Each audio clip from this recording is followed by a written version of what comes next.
Ele é aclamado como rei dos judeus. Agora todo rei tem que ter o seu trono, sim ou não? Por que ele era perseguido? Porque o trono dele nunca foi embaixo. Todo rei tem a sua glória embaixo. A glória dele não era embaixo. Todo rei tinha seu reconhecimento embaixo. O reconhecimento dele não era embaixo. Todo rei tinha o seu prestígio embaixo. O seu prestígio não era de baixo. Porque embaixo ele pode até não ter sido recebido por Pilatos, mas ele era reconhecido pelo céu. Esse alvoroço que acontece em Jerusalém já começa a culminar para essa perseguição. E outra, todas as vezes que um rei entrava numa cidade onde já havia um rei, havia uma ameaça iminente de uma tomada de poder naquele lugar. O que eu estou falando aqui é coisa simples e você já sabe. O que eu estou te falando aqui é coisa básica e você já sabe. Mas sabe o que é engraçado? É que toda vez que um rei assumia o trono de outro rei, ele mandava matar todas as pessoas da família daquele rei, porque aquele que estava no trono se sentia ameaçado. A qualquer momento eles vão se sentir donos do trono e vão querer usurpar o trono. Então, eu penso que ele entrou na cidade, purificou o templo, chamou a atenção. Se ele tivesse purificado o templo pregando, era uma coisa, não. Ele derrubou mesa, tinha pessoas envolvidas naquela situação, lucrando com a venda daquelas pombas. Enquanto isso, do lado de fora havia pessoas enfermas, pessoas desesperadas, precisando de milagre fora do templo. O lugar dessas pessoas era dentro do templo, mas elas estavam do lado de fora. Em seguida, a multidão que não concorda com o ministério de Jesus se levanta contra ele. Mas engraçado é que até hoje ninguém nunca conseguiu me responder a partir de quando Judas já começou a negociar as 30 moedas no corpo de Jesus. Até hoje nenhum pastor, nenhum estudioso conseguiu me responder isso. Só fala que ele negociou por 30 moedas de prata. Diga, 30 moedas de prata. Qual que é a necessidade de Judas em vender Jesus por 30 moedas? Depois que ele vende Jesus por 30 moedas, a Bíblia diz que ele vai comprar um terreno. Vou repetir de novo. Talvez ninguém nunca te falou isso. Alguém já ouviu isso em algum lugar? Quem já ouviu isso? O que Judas fez com as 30 moedas? Judas comprou um terreno. Aí eu penso, para que Judas comprou um terreno? João capítulo 12, a Bíblia diz que Judas reclamou da oferta de Maria, irmã de Lázaro, e foi derramar um perfume caro nos pés de Jesus. E a Bíblia diz assim, mas ele não falava isso porque conhecia da adoração, mas porque era ladrão e roubava tudo que colocava na bolsa. Eu tenho um pensamento e eu não quero que você tome isso por verdade. Tome isso também como um pensamento, uma ideia minha. Judas, ele cuidava da bolsa, sim ou não?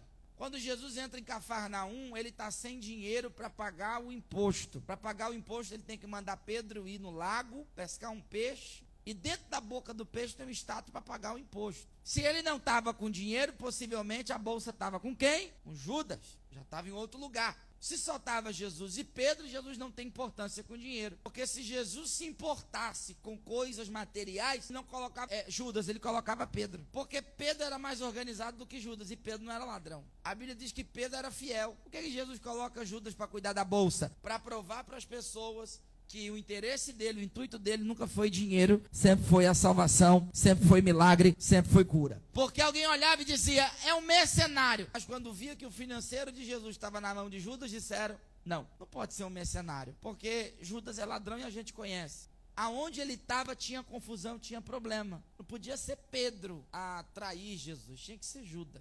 O que encaixou para Pedro foi negar, porque para negação tem perdão, para traição não. Por que, pastor? Quando Judas percebeu o que ele fez, e não foi por falta de amor, no terreno que ele comprou, com as 30 moedas de prata, a Bíblia diz que ele tentou se enforcar. Qual que era o intuito de Judas? Agora eu vou montar um ministério de Jesus. Mas eu vou montar um ministério sem ele, porque antes eu tinha 11 discípulos e ele para ficar me regulando, me vigiando. Quando eu tentei pegar o dinheiro lá, de João capítulo 12, de Maria, ele entrou no meio e disse, basta. Foi Jesus que disse, basta, ou seja, não se intrometa, Judas. Então o que Judas pensou? Eu vou abrir a igreja e eu vou ganhar muito dinheiro, porque eu andei com ele. E isso agora vai me deixar rico. Só que quando Judas compra o terreno com as 30 moedas, e ele começa a pensar no que ele vai fazer, ele descobre que a igreja não tem sentido sem o dono dela. Vou repetir de novo. Quando Judas compra o terreno, eu não sei qual era o intuito dele. Isso aqui é um pensamento meu. Isso aqui é um pensamento meu.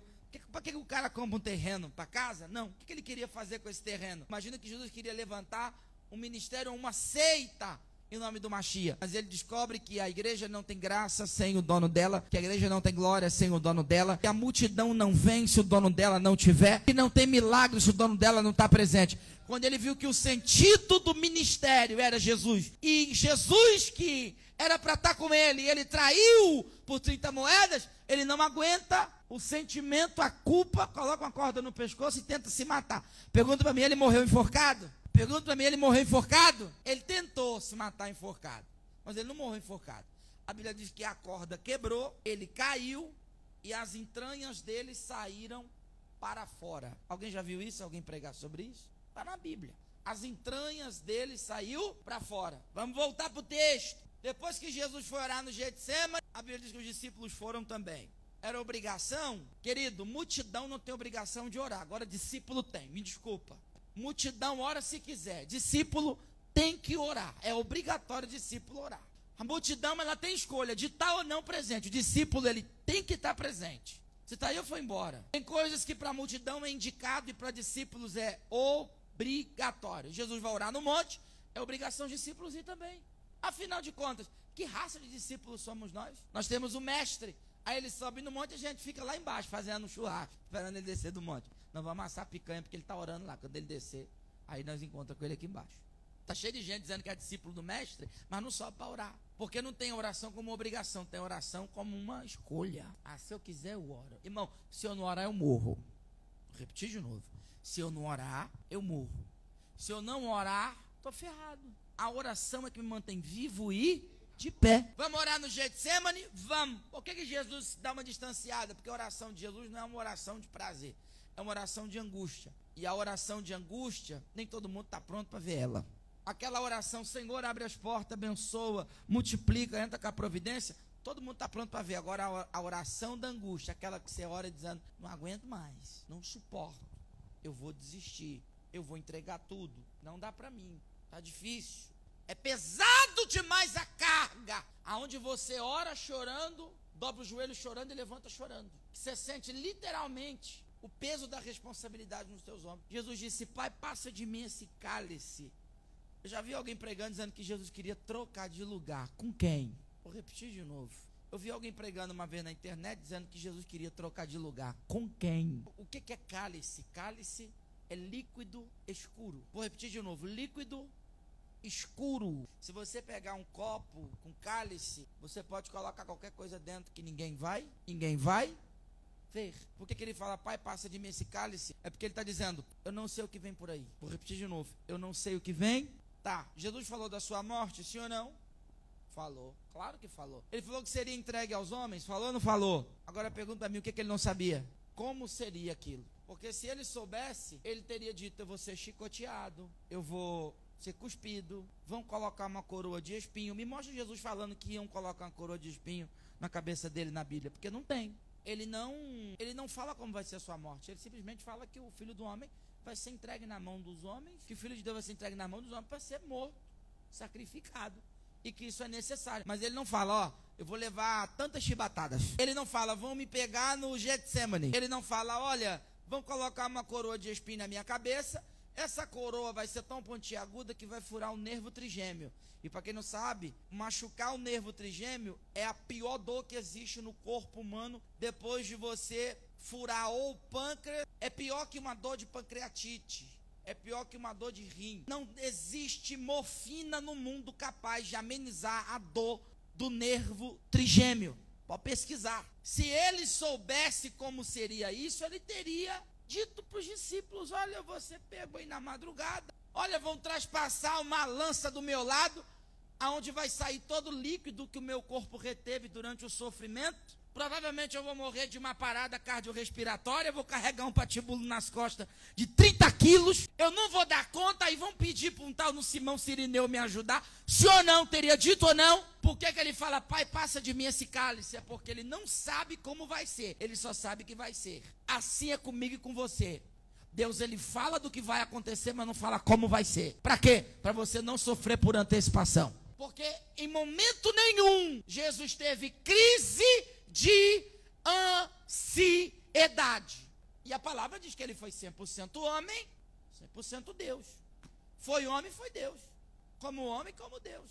Por que ele não sofre de crise de ansiedade? A revelação é, você vai ser morto, você vai ser entregue ao terceiro dia, você vai ressuscitar. Mas não fala, você vai levar tanta chibatada, vai acontecer isso com você. Você vai ser crucificado no meio de 2 ladrões. Vão colocar uma placa em cima da tua cabeça escrito Rei dos Judeus. Você está aí, eu fui embora. Pastor, por que você está dizendo isso? Deus fala do sofrimento, mas não fala o processo dele. Senão você vai sofrer 2, você vai passar por sofrimento. Agora Deus não vai te revelar como vai ser isso. Mas acredite, quando isso acontecer, você vai estar preparado. Jesus estava preparado, você também vai estar preparado. Deus não vai permitir um sofrimento que você não dê conta de suportar. Deus não permite uma dor que você não esteja preparado para suportar. É por isso que a gente tem que glorificar até pelas experiências ruins. Porque são elas que nos preparam para desafios maiores. As experiências que eu estou tendo agora, que não é nem um pouco agradável, elas estão me preparando para um nível maior que ainda está para vir, para chegar. Deus me prepara agora. O que está vindo lá na frente é bem pior. Só que eu estou sendo preparado agora.